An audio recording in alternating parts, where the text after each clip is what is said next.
People think they want to know culture around food, but they want a sort of very shallow level of it. You know, the sort of the people eat this over here and they eat that over there, but not the deeper stories of the why and who doesn't get to eat the, you know, who's not at the table. Food and culture is not always, it's not always a pretty story, it's not always a happy story, but it is our story.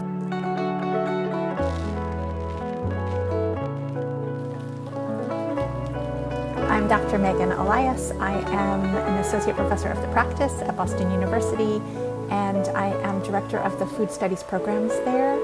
And I am the co-editor of Queers at the Table with Alex and co-organizer of the Queer Food Conference.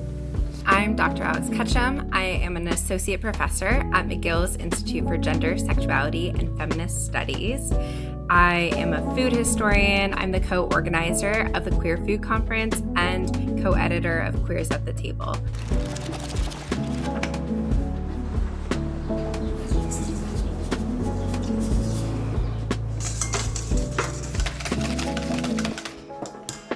So food for me means everything.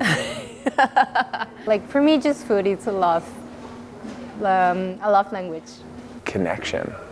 Food is connection. It's where we find our universal humanity.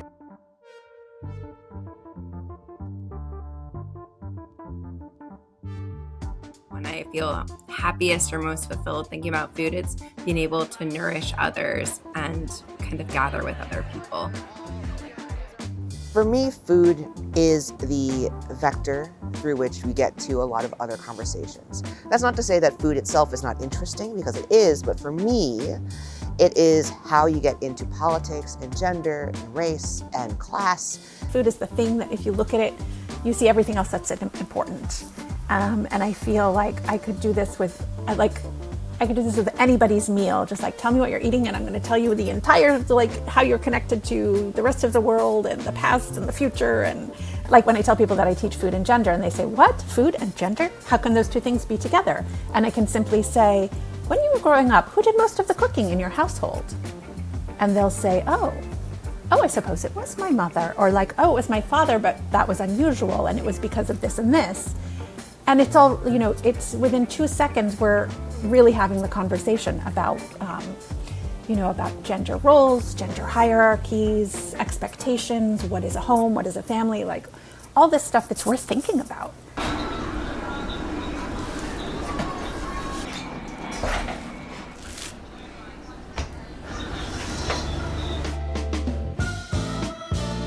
Queer food in many ways is my life. When we were being raised up, my mother, I don't think she'd put it into these words now, but we were always taught that there are no boy things to do and no girl things to do. There are just things to do.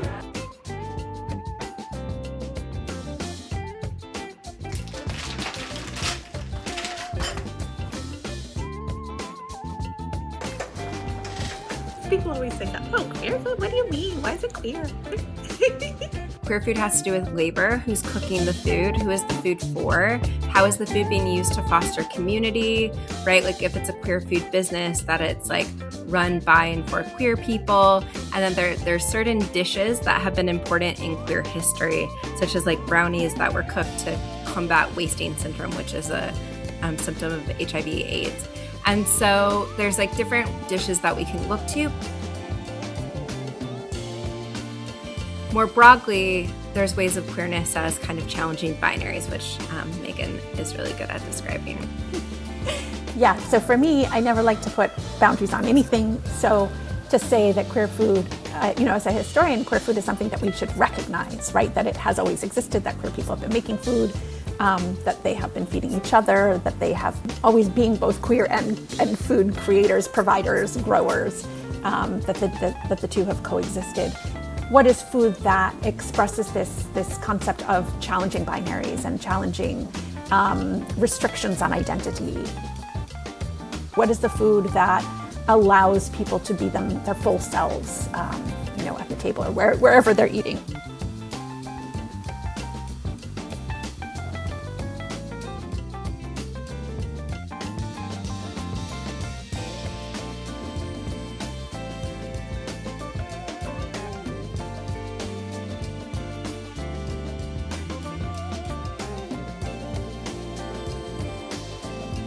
So queer food gets people really excited to think about these different intersections of communities and food, like we were talking about how we nourish each other.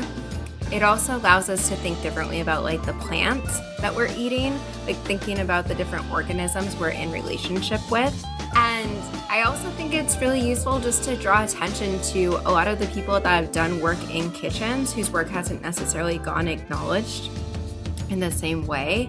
And it also lets us draw attention to social inequities and marginalization of the fact that, queer people are more likely to be food insecure, queer people are more likely to face discrimination in different workplaces, and so thus why they may or may not be out in the restaurant industry in different ways. There's lots of different ways that this label lets us have different kinds of conversations.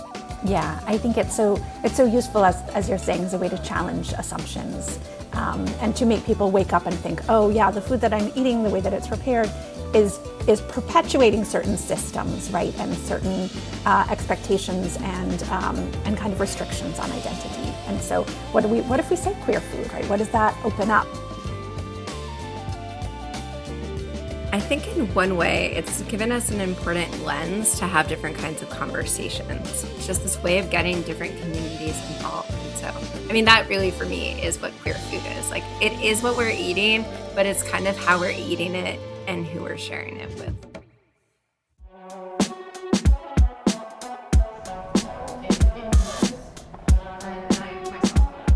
And one of the things that we've done with both conferences is really putting the people making the food forward and valuing those different ways of making knowledge and understanding food. And I think that is key. You can't, if anyone is doing another queer food conference, the food that people are eating during the conference, that's really important. Going to a food conference that doesn't think about the food, it just doesn't work.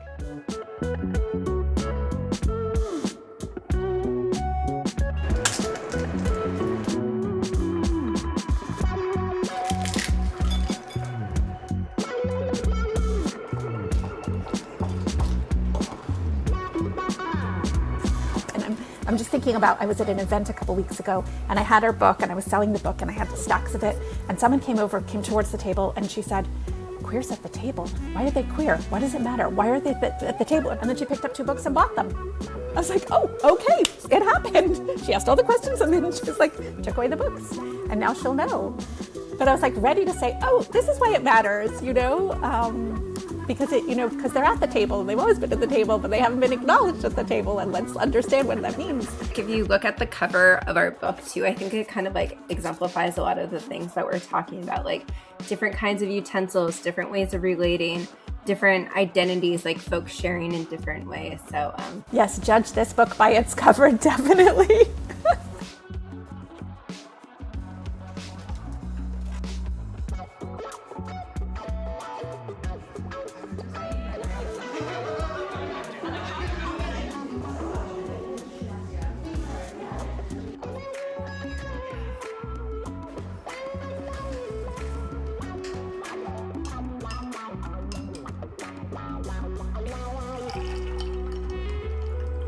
We just want to get a lot of people talking about this thing. And how do you do that? Academics, how they do it is they throw a conference. It was really just wanting to have that conversation. I had it in my mind for a while, but I hadn't been able to act on it. And I'd just thrown a giant conference for food studies. So I was sort of I'm not going to throw a conference for a while. But then I met Alex. And I don't want to say my purpose on earth, but is really to help people connect and network, and not in a kind of capitalist sense of networking, but really how can we bring people from different levels of their career stages and from different backgrounds together to share ideas and thoughts and so forth. So that really nourishes me. Megan brought up the idea and I said, I need to think about it. And then I think it was the next day, I was like, yes, I'm in. And then I was like, okay, here's our game plan. Here's the grants we're applying for. Here's what we're going to do. These are the 2 conference cookbooks. So here's the one from last time and then this time. As you can see, I'll show you in each one, but you can see everyone is saying what queer food means to them. If you made all of these dishes, that would be quite a hodgepodge of a meal, but it would be quite nice. A feast. Exactly, a feast. And even the second one of the recipes is Jell-O for lesbian Jell-O wrestling. So like there would also be entertainment at our feast. I feel like food would be surprising. It would be multi-layered. It would be, lots of different textures. It would be sweet and bitter and sour and salty and like everything.